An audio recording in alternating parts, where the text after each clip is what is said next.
livro aqui, também é outro livro que eu recomendo para quem quer começar a estudar filosofia da ciência, o livro do French. Ele tem um capítulo, o terceiro capítulo dele vai ser Heurística, que ele, se não me engano, é o terceiro, é Heurística. E no capítulo de Heurística, ele fala justamente isso. O que nós temos são os modelos, nós temos modelos. Então, toda a nossa forma de interagir por mundo é por meio de modelos. É como se fosse um guarda-roupa que a gente tem, ou óculos, para ir regulando a nossa vista. Então, por exemplo, se está muito claro lá fora, você vai pegar um óculos escuro. Se está muito escuro, você não vai usar um óculos escuro, óbvio. Dependendo de quanto você quer enxergar, o quanto você quer de foco, você precisa alterar. Então, a gente tem modelos, né? Os modelos do IBGE não são tão bons quanto os modelos do... É o CDC, né? Isso, CDC. É o CDC, não são tão bons. O que o modelo do IBGE... O melhor modelo do IBGE nos dá esse resultado. Mas o melhor modelo do IBGE não é tão bom quanto o melhor modelo do CDC. Então, assim, quanto mais modelos a gente tem, melhor, mais próximos da verdade, se é que a gente pode dizer assim, a gente chega. Melhor a gente compreende os dados, a gente tem uma leitura melhor dos dados, sabe? Então, por exemplo, é que nem a questão da Terra plana. A Terra é plana?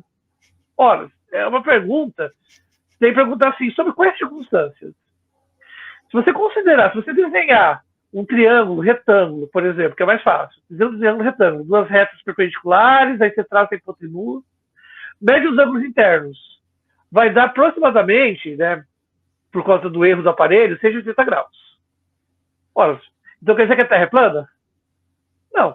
Quer dizer que localmente, ali, ela tudo se passa como se fosse plana. Eu não consigo ver a curvatura dela, que ela é muito grande, e por isso eu não consigo medir a curvatura dela em pequenas regiões. Então, tudo ali se passa como se fosse plana. É por isso que os gregos desenvolveram a geometria plana. Os gregos, não, perdão, os egípcios. Os egípcios desenvolveram a geometria plana, que depois foi sistematizada pelos gregos, né, pelo Euclides. Mas naquela época do Euclides, ele já sabia que a Terra não era plana. E ele já tinha uma trigonometria esférica para trabalhar com grandes distâncias. Porque quando ele trabalha com grandes distâncias, né, por exemplo, viagens de navio, se eu considero que a Terra é plana, o meu projeto, né, o meu projeto de ação para realizar um projeto de uma viagem, ele fracassa. As pirâmides do Egito, elas foram feitas pensando numa Terra plana. Por quê? Porque elas são pequenas em relação à curvatura da Terra. Então, ali, tudo se passa como se a Terra fosse plana. Mas quando eu quero navegar entre continentes, eu quero ir lá para as Índias, fazer comércio, se eu considerar a Terra plana, o projeto fracassa. Então, não é que os egípcios estivessem errados, é que o modelo deles era um modelo que só servia para aquela região pequena da Terra. Quando eu preciso abarcar uma região maior, eu preciso de um modelo melhor. Então, assim, quanto mais modelos a gente tem, melhor. Então, por exemplo, a gente pode dizer que localmente tudo se passa como a Terra fosse plana. Mas não é que ela é plana. Não é que ela é plana. É porque o modelo da Terra plana funciona ali. Mas se eu quero considerar a Terra na sua totalidade, esse modelo fracassa. Perfeitamente. E é assim que funciona. Por isso que a gente vai ter um conhecimento aproximado. E se eu quiser ir até no século XIX, isso é uma coisa que poucas pessoas discutem, até no século XIX, a medida da Terra era um problema. Eles queriam medir ainda a Terra, porque é o seguinte, eles queriam medir cada vez mais exato, e um modelo esférico de Terra não serve para medidas precisas de longitude e de... A latitude é fácil, agora a longitude precisa de medidas muito precisas, porque eu não posso aproximar a Terra como sendo esférica. Eu preciso considerar os acidentes, considerar um montão de coisa.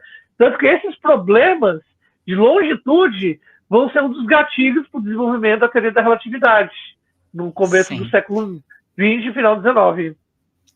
Só fazer um comentário, né, que eu acabei deixando passar, Claire, sobre o que você falou, né, que nós também queremos saber, né, os dados das pessoas trans travestis, né, em questão da mortalidade, né.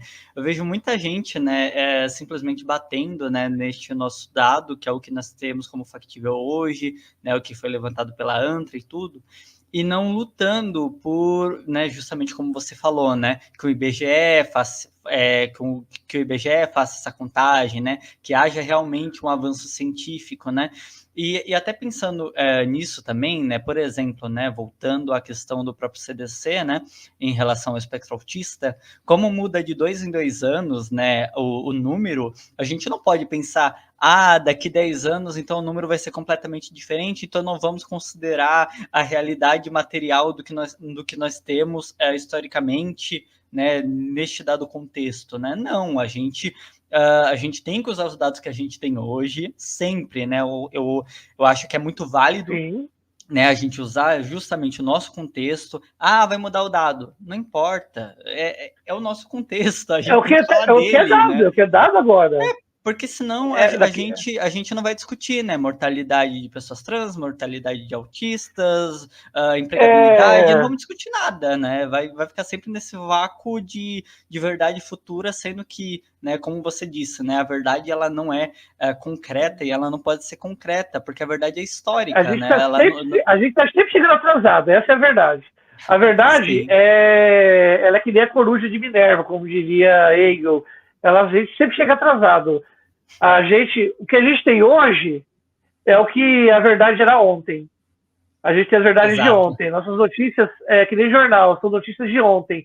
Sempre jornal impresso, né? Hoje com online é mais ou menos... Mas quando tinha jornal impresso, eram sempre notícias de ontem, porque era o que aconteceu e não o que está acontecendo. E a verdade é isso, a gente não tem. Esse livro aqui também é muito interessante. É a abordagem que eu sigo, inclusive, do Luiz Henrique Dutra, Verdade e Investigação. A segunda edição dele tem em PDF, o autor disponibilizou. Mas o que acontece é o seguinte, por exemplo, quando eu digo que a expectativa de vida das pessoas trans é de 35 anos, eu estou olhando um determinado grupo. De 90% de trans e travestis que vivem em condição de vulnerabilidade, não têm lar, foram rejeitadas. Eu estou olhando aquele grupo. Agora, se eu não pertenço a esse grupo, eu não posso tomar essa expectativa como sendo para mim. Olha, quer dizer então que eu vou viver 35 anos? Não, você foi acolhida pela sua família, você consegue por exemplo, você tem carro, você se locomove, você tem acesso a isso, aquilo, como que é a sua situação?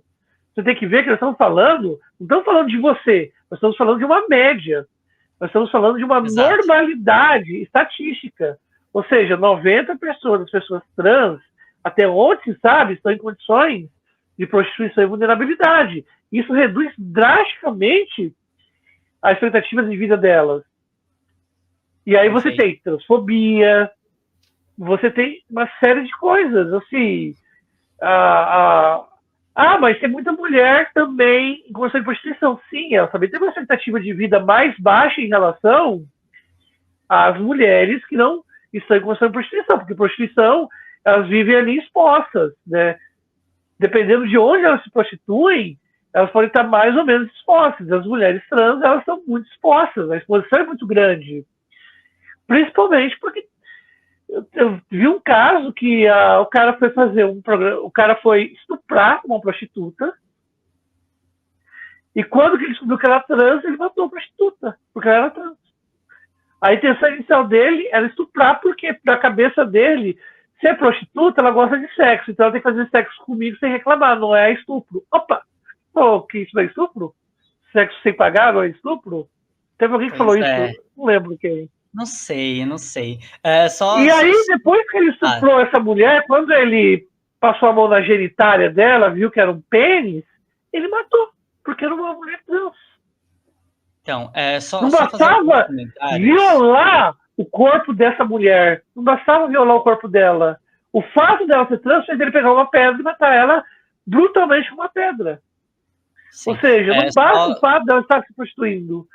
Se é trans, tem a transfobia. Também tem a homofobia. Nós também sofremos com homofobia, porque muita gente acha que trans é um homo afetivo muito afetado que quer ser mulher. Não tem nada a ver. Eu sou uma mulher travesti lésbica. Você, Bruna, você é casada com uma outra mulher. Exato. Ou seja, tem tantas irmãs nossas que são lésbicas, né? Sim. Só fazer uns comentários. Algumas palavras como a saci. Tá, eu normalmente eu tento dar uma censuradinha por causa do YouTube, tá?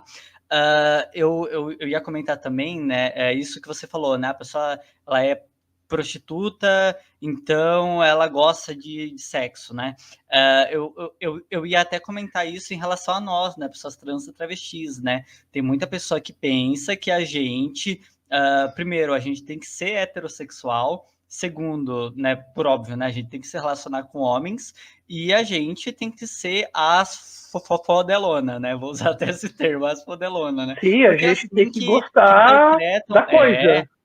sim.